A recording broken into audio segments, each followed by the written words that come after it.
We thank Him. We believe in Him. We bear witness that there is no deity worthy of being worshipped except He subhanahu wa ta'ala, and Muhammad sallallahu alayhi wa sallam is the final messenger of Allah. Brothers and sisters in Islam, today we are going to look at climate change.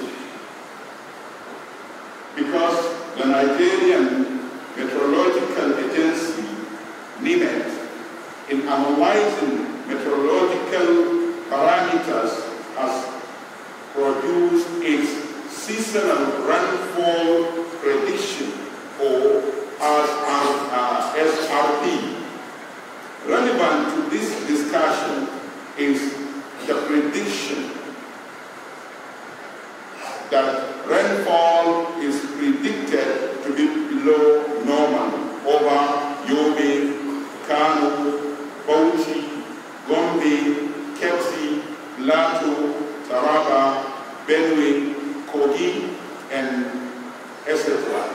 Another part of the prediction shows that most of Nigerians are likely to experience above danger heating stress. The recent outbreak of meningitis in some parts of the country, resulting to the death of more than 300 citizens, is an evidence to the prediction of demons.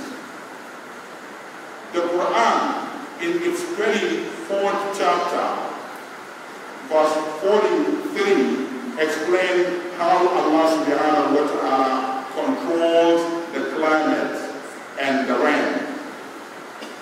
See you not that Allah drives the clouds gently, then joins them into heap of layers, and you see rains come forward from between, and He sends it to those He wishes and prevent it from those He wishes.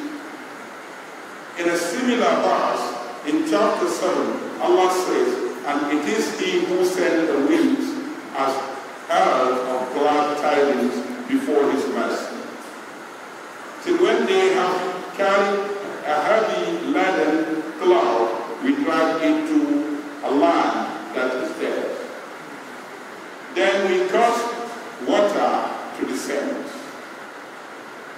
The verses show that rains belong to Allah, and He sends them when He likes and where He wishes at His own time. Not at your time.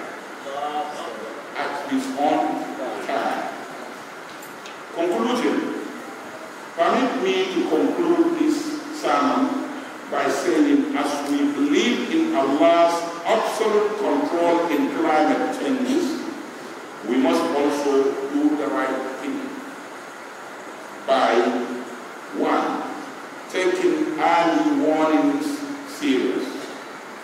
We must take early warnings seriously.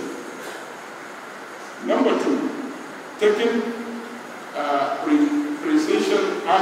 precaution action before it's too late.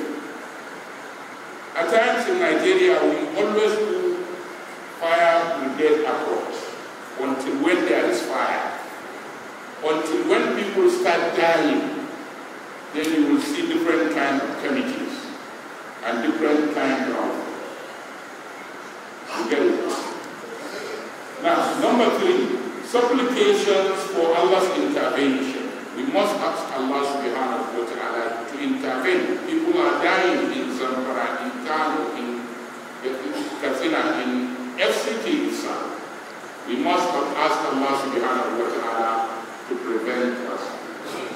And also, we must take our part, we as citizens. We can't wait for the government to tell us, open your window before you go to bed.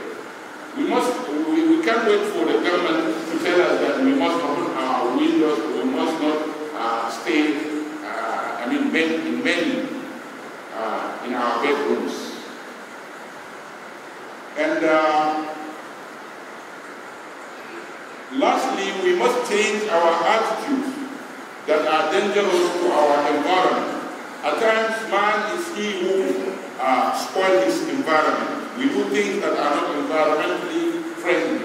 We must stop doing that. We ask Allah subhanahu wa ta'ala to intervene in all our affairs. We ask Allah subhanahu wa